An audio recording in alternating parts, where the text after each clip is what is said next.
The Dragon God is summoned as the Universal Tournament ends, with Universe 7 emerging as your definitive winners over Universe 6, as Monaka managed to knock Hit out of the ring, declaring Universe 7 as the winners by ring out, of course, with Hit purposely throwing the fight during last week's episode. Welcome, Dragon Ball fans, to my official Dragon Ball Super Episode 41 review entitled Come Forth, Dragon of the Gods, Grant Me My Wish, Pretty Peas, as the gang looks to summon the ancient creature of unmeasurable power, the original Dragon God himself, the Universal Zarama, in what was a very settling and comedic-driven episode. Now, we do have an understanding that next week Goku's going to go on ahead and battle Monaka, in which I will talk more of that in my breakdown review coming in about an hour or so. Be sure to tune in and check that out, guys. Lots of information on there as well, alongside Zeno, the king of everything, making his debut during episode 41. And now, before I go any further into this review, a fair warning that this video will contain loads of spoilers, so if you don't want anything spoiled for you, simply fast forward the video, go watch the episode for yourself, come back and let's talk some Dragon Ball Super. Do not cry in the comments about being spoiled by the thumbnail or any of that, because there is nothing that's being shown or said that you guys don't already know. Now, this was indeed the conclusion of the Universal Tournament. To sum it all up, going into this episode, don't expect some insane flyby groundbreaking battles either,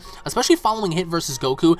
This was more of a mellow episode with lots of backstory as to who and why Zeno was there, alongside the summoning of the ancient dragon god Zamara, which was very cool in and of itself because he looked like a giant golden dragon. He looked huge in stature. So we kicked the episode off with Champa, Beerus, Whis, and Varus rushing towards the middle of the ring. Why? Because Zeno is there. Zeno wants to be greeted, and of course Champa and Beerus greet him by bowing down to him, something that we've never seen before, because Champa and Beerus are often the ones that are being bowed to, but instead this time they are the ones that are bowing down to this entity, alongside Whis and Varus as well. And then what was actually very awesome about this was the fact that Goku comes down yet again, and he tries to approach himself, he tries to approach Zeno, and so following that, Zeno's bodyguards completely disappear. They go underground, they re-emerge, and they step right in front of Goku. Goku, obviously being Goku here, wanted to test out Zeno to see how strong he is, and Beerus was completely against the idea. Mind you, did anyone else besides me think of Pikachu when Zeno spoke? Because that's exactly what I thought. This little pipsqueak of a robot, God King, was speaking at such a weird tone, and it was really funny because everyone expected him to have such a deep voice, but instead, like, he had such a high pitched, like, Pikachu voice. It was really funny if you ask me. So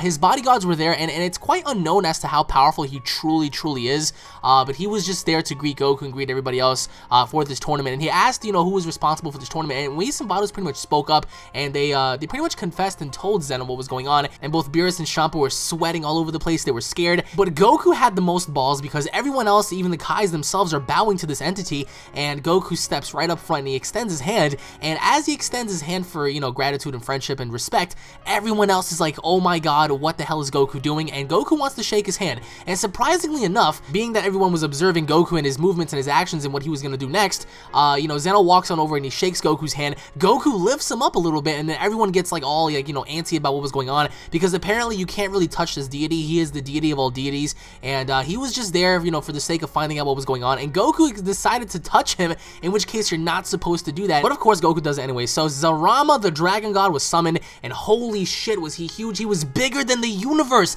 This dude's roar, right, when, like, the minute he came out those Dragon Balls and he began to, like, you know, howl and he began to roar, the entire complexity of the universe, like the fabric of the entire solar system, shook. He was so freaking big. He was able to gobble up a planet similar to Jupiter with just one bite. It was just insane, and he kept getting bigger and bigger, and just, you know, the way Whis and the gang looked next to him, they were so pathetically puny. This dude was exceeding the complexity of the universe, and then finally they went on ahead to make their wish, in which case now Beerus has made the ultimate wish, something that nobody else expected for him to do. That is, of course, involving the Earth, in which case I will explain more of that in my breakdown review coming in about an hour or so, where I will, you know, pretty much discuss all the information alongside Monaka. Monaka is going to be he's going to be one of Hercule's guys. He's going to be one of Beerus's guys, and it's so funny because in the next episode you see him wearing the World Championship. It is hilarious. So this episode, guys, for what it was worth, with all of the, you know, interaction, with all the dialogue and stuff, it was very good. People would say, oh well, we're looking for action, we're looking for suspense, we're looking for desperational moments to where people are just fighting for their lives and stuff. This was not that. You will not find this in this episode, but what you will find is just pure and utter amazement. Great dialogue, great interaction between the characters. This is not the last that we have seen from Varus or Champa, for anybody out there wondering, nor do I believe this is the last we'll see from Hit or the other characters, because I do believe they'll have more of an involvement as we progress on forward, in which case in the next episode we get to see Goku in his classic gi, in his original gi, which is kind of weird because I'm curious as to, you know, if they have completed their training. We're going to talk more of that in the breakdown, guys, but once again, let me know your overall thoughts and opinions on this episode, and what are your overall thoughts as to the characters now fighting Monaka, being back on Earth, and just transcending and doing other things, and And what do you guys believe is to come next? Because now is a time where things are going to be getting very interesting, because now we have, you know, everyone else back on Earth. We have Beerus and Whis going their own separate ways for now. We see Champa and Vados going their separate ways. So what do you guys believe is coming next? Do you guys believe that they're going to be going to Planet Salad next? Comment down below and let me know, guys. Once again, thank you all for watching. If you guys are Dragon Ball fans, don't forget to subscribe to my channel. That way you guys don't miss a single Dragon Ball review or episode. If you guys are hyped about the next episode, if you guys enjoyed this episode, smash that like button, guys, if you guys are Dragon Ball fans. If you guys are not Dragon Ball fans, and if you guys did not enjoy the review, you are officially a Yamcha and you are a lemon. So once again, guys, thank you all for watching. Tune in for the breakdown, and I'll be seeing you all later. Take it easy, guys. Peace.